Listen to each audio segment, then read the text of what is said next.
Vixe, que a diaba tá ousada de franjinha.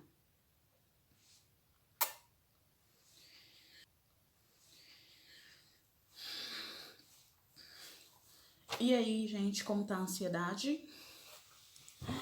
Aqui continua muito foda, né? Tá foda pra todo mundo, com o mínimo de consciência e sensibilidade, como eu sempre falo. Hoje eu tava assim, gravo, não gravo.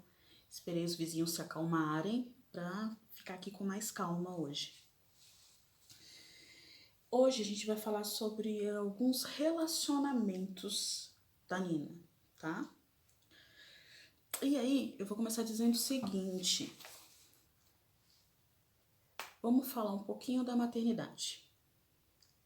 Que a mesma maternidade que o feminismo fica toda hora dizendo não pode romantizar, não se deve romantizar a maternidade.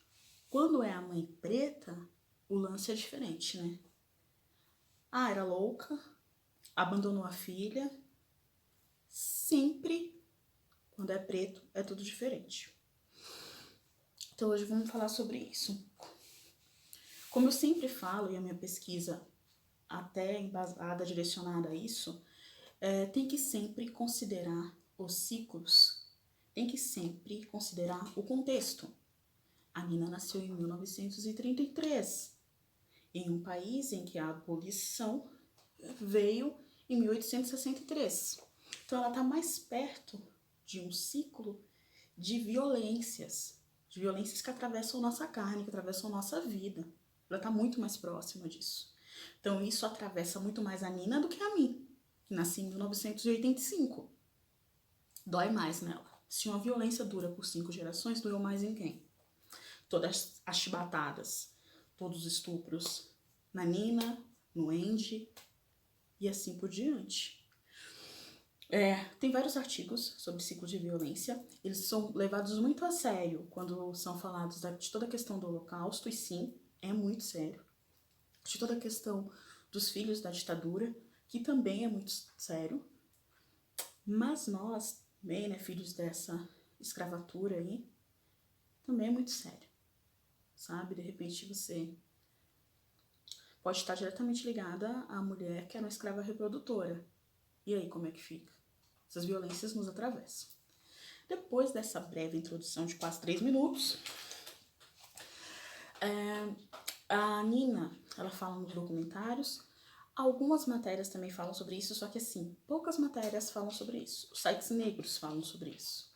Porque se você pegar o que está escrito por pessoas brancas, tá nítido ali que aquilo é tendencioso.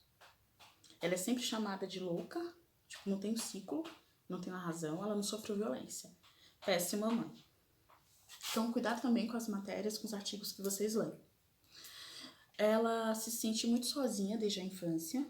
Como eu falei antes, ela começou a tocar piano muito cedo e ela estudava até 8 horas por dia, desde os 4 anos de idade.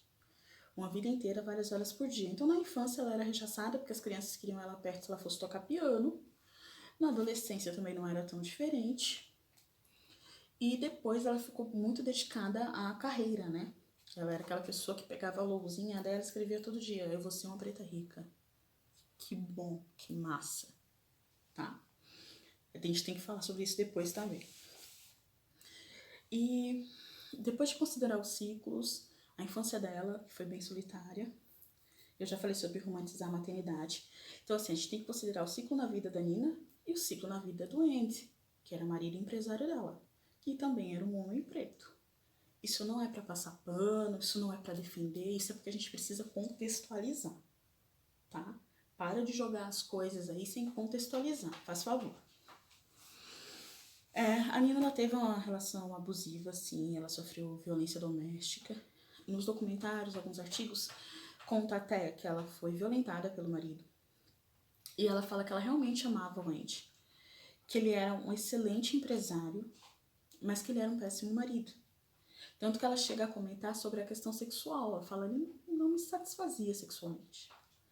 Ela foi hospitalizada por conta desses abusos, das violências, mas ela decidiu voltar várias vezes. Quem já leu sobre ciclos de violência doméstica, que também é seríssimo, tem a Lua de Mel, né? Chamado ali o retorno, e acreditar que vai mudar. E não foi diferente, aconteceu com ela também. E como ela vem, né, como a maioria de mulheres negras, de um histórico de solidão, e esse apego, tentar manter o lar, tem toda a relação diferente, saca? Não é só a cobrança da sociedade. Tem outras coisas envolvidas também, não é só a questão do machismo, tá? Tem uma questão racial ali também. E aí, quando falam assim que a Nina era uma péssima mãe, que ela abandonou a filha, quando ela foi pra Libéria, ficou um tempo lá, porque ela já estava saturada, ela não aguentava mais tudo que estava acontecendo na vida dela, pensa só comigo.